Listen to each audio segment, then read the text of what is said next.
Hey guys, it's week 35, or it was week 35, something like that. This is Monday because I just don't seem to have time on Sundays to do this anymore. I keep trying and then I get to Monday morning, I'm like, oh man, I missed it again. But yeah, it's Monday morning and it's nice and cool out here. It feels like fall. It's like 60 or something. So that's nice. I read a thing last week that was like, nobody actually likes summer. We just think we like summer because as children, that's the only time we had off of school. I'm like, that sounds fairly accurate.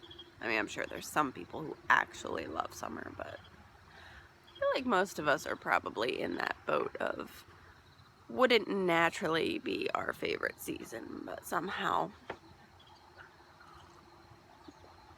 I don't know. Anyway, trying to get the light good for you. I guess it was better this way. I'll turn it around. There we go. So, let's see what's new. I finally got some plants started inside. So I've got little seedlings under lights. They'll be inside for a couple weeks and then I'll stick them out. Probably mid-September when it's finally naturally cool enough for them. But let's see. I've been thinking about pigs, bacon, all that stuff. And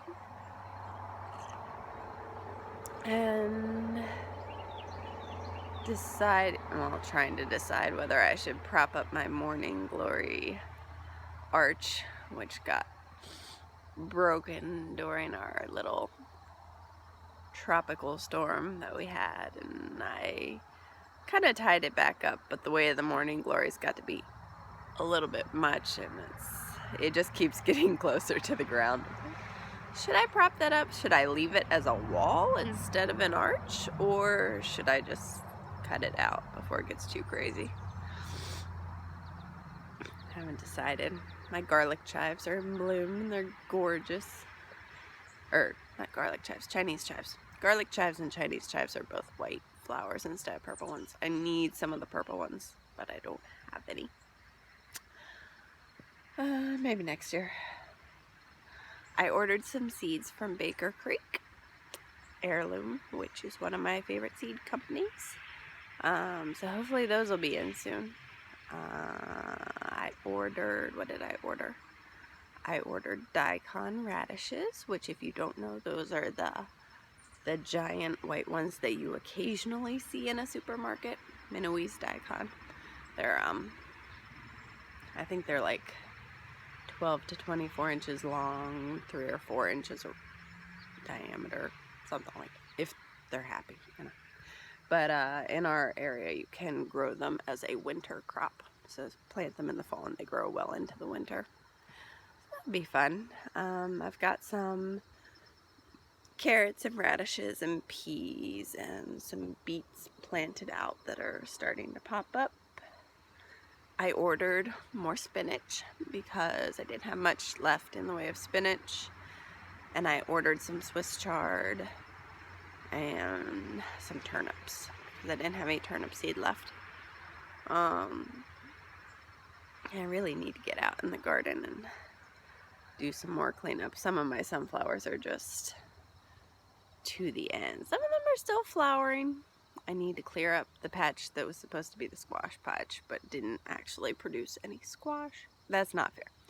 It had a really nice pumpkin that the woodchucks got to. It's not the pumpkin patch's fault. My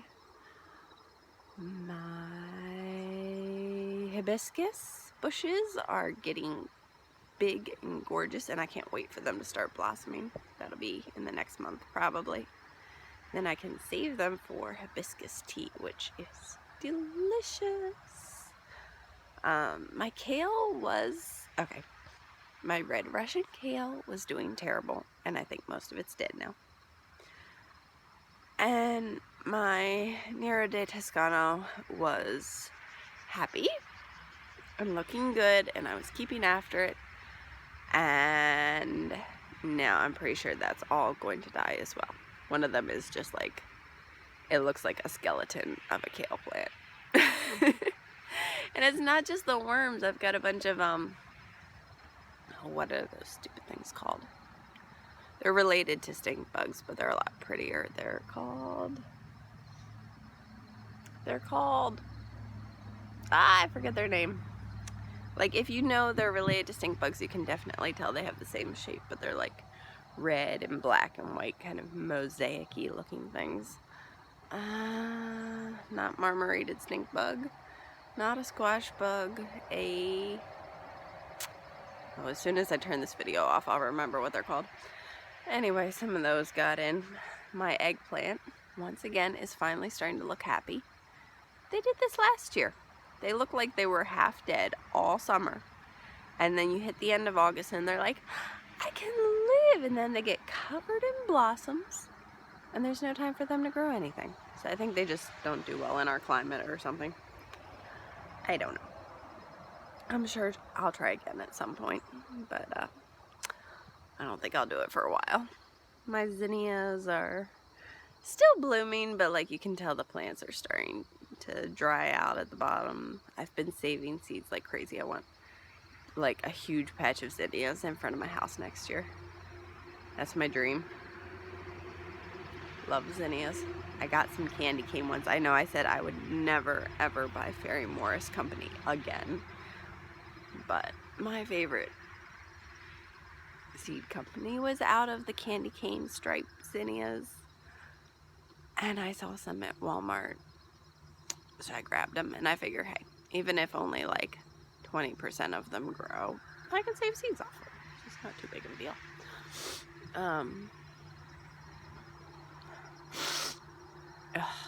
My nose. I have 4 cushaw that I need to get taken care of today. Warren broke the tops off of 3 of them. Like he picked them up by the top and was like swinging them around and whacking things until they cracked off. So yeah, I need to do something with those before they go bad. Probably just gonna cook them up in the microwave and puree them for pumpkin pie or something. And I need to finish peeling all of my tomatoes so that I can can them, because they're taking up way too much room in the freezer. And those I can actually can. I don't have a pressure canner, so like I can't can beans. So the beans have to go in the freezer. But the tomatoes do not need pressure canning. They only need a hot water bath canner. So those are all gonna get canned. So I have 2 bags peeled, and I have 3 more to go. And when I say 2 bags, I mean like 2-gallon freezer bags packed full with 3 more gallon freezer bags packed full left to go. So hopefully that will be enough to actually fill up the canner. And I guess that's all I'll talk about for now. I'm working on a birthday present for my girl. She wanted a ballet dress, and knowing her, I know she doesn't just want a tutu, like simple little girl ballet dress. She says she wants a ballet dress. She means she wants to be the Sugar Plum Fairy in the National Nutcracker. So I'm working on making a dress that will hopefully be satisfactory. I know she'll like it, but yeah. And I have a cloth doll that I actually started when she was 2, and then it got stuck in a box somewhere because I was like, I don't know what I'm doing with this thing. And so I've pulled that back out, and it's finished, and I'm almost finished its dress. It'll be like a kind of matchy ballet doll to go with her dress. Not exact match because it's a little tiny doll, but similar. So that'll be fun. And yeah, school's been going okay, fairly consistent. We have our days just like everybody, but it's been going good. And we keep trying the reading again. She has a hard time with like blending her sounds together to actually make a word. Like she's good with remembering the sounds and what letters they go with, but blending them, she's like s, e, e, s, e, e. I'm like, no, you say it faster together so that it makes a word. What word does that make? And then she starts guessing because she gets frustrated. So we take breaks. We go back and try it again every once in a while. One of these days it'll click. Anyway, this video is getting long and I'm gonna go ahead and go now. So I'll see you guys. Bye.